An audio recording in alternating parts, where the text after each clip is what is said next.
Today I want to talk about a really popular topic if you've been on a Disney cruise before.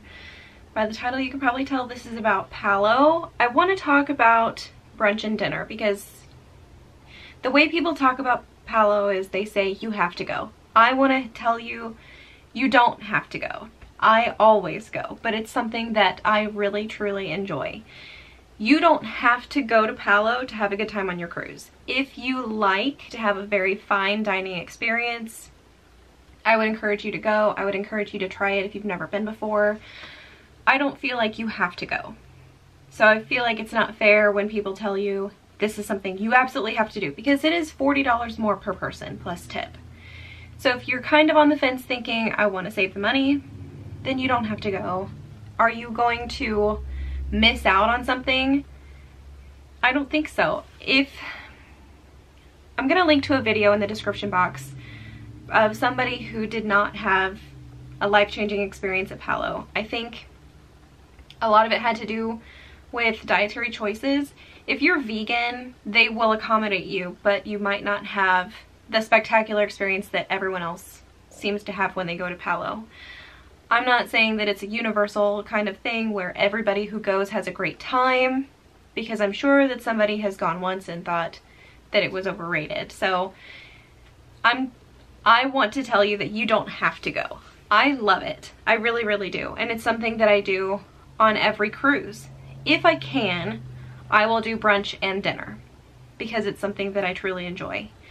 If I can only pick one meal to do at Palo, I will choose brunch every time. The brunch reservations tend to be more difficult to get because they only do brunch on sea days and on some Nassau days on the Dream. They do dinner every night, but they will not do Palo brunch when they're in every port. So it's very, very few port days in Nassau on the Dream only that they will do Palo brunch on a port day. So keep that in mind. The brunch reservations can be hard to come by. The hours are more limited. So the brunch reservations can be harder to come by.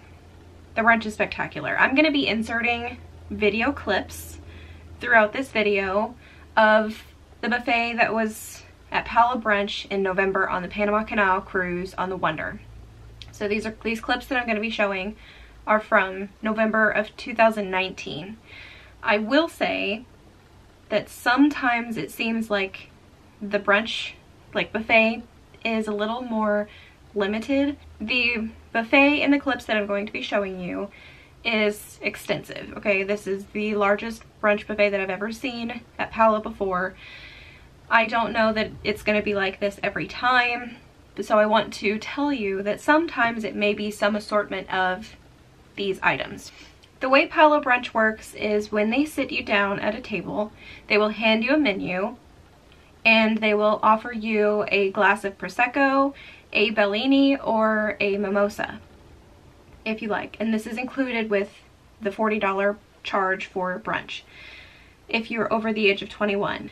If you're not 21, they won't offer you any alcoholic beverages. It doesn't really matter your country of origin, because the Disney ships will only allow you to drink if you're over the age of 21, because 21 is the drinking age in the United States. So the way that Palo Brunch works is it is a menu and a buffet brunch. So you can order anything you want off of the menu and you can go back to the buffet as many times as you like. I will say my very favorite item to order from the menu is the lasagna. It's one of the best lasagnas I've ever had. I love it so much. The chicken parmesan is very good too. I've never had anything that I didn't like. They used to have a pizza on the menu and I think it was gorgonzola and grape pizza, and it sounds really weird, but it was amazing. They took it off the menu, but I think that if you ask for it, they will still make it for you, but I don't think it's on the menu anymore. I could be wrong, maybe they won't make it for you, but they offered it to my dad and I in November when we were on that cruise. So of course we got one. I don't have a picture to show you because it was so good. If you have dietary restrictions, I encourage you to inform them in advance and also ask when you get there what kind of options you have on the buffet for your specific diet restrictions. They will do their best to accommodate you, but you're still going to be limiting yourself on the items that you can order. The buffet is broken up into several different tables. They'll have a seafood table, they will have a meat and cheese table, they'll have a bread table, they've got a dessert spread that's amazing, and teeny tiny little spoons. Don't forget the tiny spoon, because sometimes like the big spoon that they give you at the table won't fit into the little cups, so don't forget the tiny spoon. But I really enjoy Palo Brunch. It seems like a very relaxed experience. It's a way that I really like to spend a morning on the ship during a sea day. It's very relaxing, and the scenery is beautiful because you can see out. The restaurant is located on the back of the ship, and so you can see out over the fantail, and it's just, the water is amazing. So, but again, if it doesn't sound like something you will like, then don't go, and don't feel like you have to go because everybody's told you to go. If it sounds like something that you would love, I think you should do it. But if you're not interested in dressing up, because Palo does have a dress code, you can wear jeans, but there can be no holes, and you can also not wear flip-flops. They will enforce this dress code. Remy is a completely different story, but Palo is a little more relaxed, but still no swimsuits, no flip-flops, no ripped jeans. Moving on to Palo Dinner. Dinner is a different experience at Palo. There is no buffet, so it's all menu. So when they hand you your menu, the left side of the menu generally is the wine experience. So the wine experience must be purchased by everybody at the table, and it's wine pairings with food. It's sort of a prefix menu, and it's an additional $59 per person. I've never done this. I like to pick my own wine to have with dinner if I'm going to choose to do that. I don't want to have wine that I don't like, so that's not something that I've ever experienced. I always love the antipasti cart. They used to just come by and deliver it to the table. Now you have to order it. It's not additional. Again, it's $40 per person, which includes all the food you order, and then at the end of dinner they'll bring you a tiny little slushy shot of like apple brandy and something, but it's a little slushy shot just as a thank you for coming in. Halfway through the meal they'll bring you a tiny little martini glass with lemon sorbet in it as a palate cleanser, but all the food is included in the $40 charge. So they start with the appetizers, and you can still order the antipasti platter for the table, and I'll insert a picture of it. It's beautiful, and it's olives and meats and cheese. It's so good. They have flavored olive oils that they will put on it for you, so you can pick the one that you want to put on your antipasti if you choose to do that. I have a couple of items that I like to choose for my main course at Palo. I really love the fillet. It is so good. It's very tender, and I love a really good steak. It's always cooked really well. The other thing I really like to get at Palo for dinner is the Dover sole. And the Dover sole is cooked in a pan with capers and onion, and it's delicious. And they will cart it to your table and fillet it for you table side, so you get to watch how they fillet your fish in the pan, like right next to the table. It's very entertaining, and the fish is delicious. I can never eat it all though. It's very rich. But if you like fish with a butter sauce with capers, totally recommend that. Moving on to desserts at Palo. If you like chocolate, if you like souffles, the chocolate souffle is the way to go. They also have a amaretto souffle, which is not my favorite. It's still good, but it's not my favorite.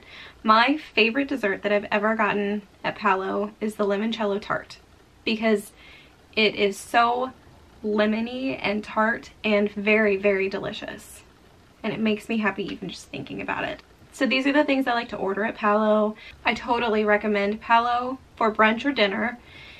If it will fit in your schedule, and if it's something that you think you want to do. If fine dining doesn't interest you, if you're happy with the cheeseburger on the pool deck, then you do that, because you can cruise and not pay any additional money. If you can do that, I've never done it. If you can, I'm proud of you.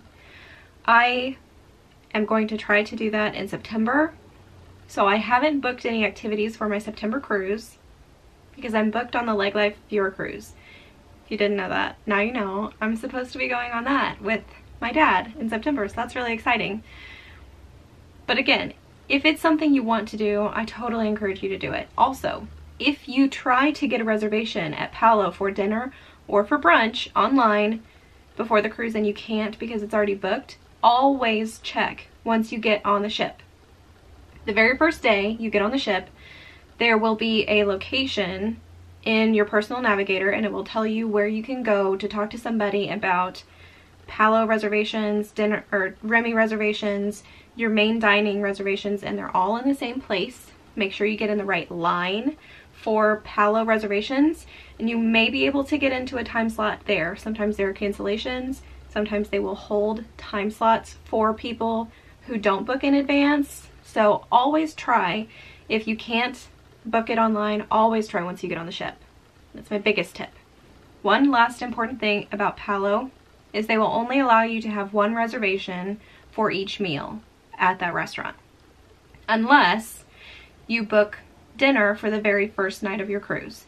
If you choose to go to Palo the very first night of your cruise, you can book, most of the time, you can book another dining reservation at Palo for later on in your cruise. They will say it's an adult exclusive dining opportunity, so you can possibly have dinner at Palo twice during one cruise. It is very rare that they will allow you to have 2 brunch reservations, so keep that in mind. If you have any questions about Palo, please ask them in the comments down below.